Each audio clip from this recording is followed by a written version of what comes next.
Hi everyone, I'm Mr. Dan Calon, ang inyong tour guide sa agrikultura. So for today's video, meron lang ako i-share sa inyo. So kung mapapansin nyo, napapalibutan tayo ng saging dito sa farm. So 4 years ago nung nagsimula kami magpatanim dyan. And then, yeah, ngayon, ilang beses na kami nakaka-harvest, hindi na namin nabilang. Na lost na yung track namin sa pagbibilang nung ilang beses na kami nakapag-harvest dito. But nonetheless, so as you can see, yan o. Sobrang ganda ng bunga, no? All organic, walang halong chemical, all natural. So, ito, kaka-harvest lang namin, pakita ko sa inyo. You see the imperfection, mga idol.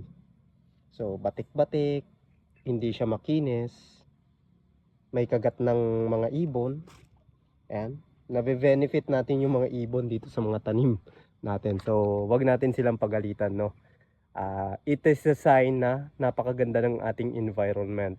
Nagta-thrive, no? Nag-a-adapt yung mga ibon kahit naagawan sila ng space sa kanilang natural environment, no? Siyempre, kailangan din natin mabuhay, magtanim ng mga prutas para sa pagkain.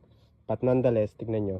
Yung imperfection na yan, it indicates na natural, walang halong chemical yung ating banana. Hindi katulad nung nakikita nyo sa market, sa supermarket, sobrang kikinis, no? Walang kagat ng insekto. Bakit? Kasi punong-puno ng chemical, no? So hindi naman natin sinasabi na iwasan natin yung mga ganon, which is hindi na natin maiiwasan, but as much as possible we put some effort sa mga ganito, yung mga natural organic na pagkain, because in the long run it will benefit you. So kung meron kayong makikita sa madadaanan nyo na nagtitinda ng locally produced, organically produced, supportahan nyo and bumili kayo sa kanila. So ayan, hanggang dito na lang muna ang ating video. Follow me for more. Paki-like itong video at paki-share na din. See you next time.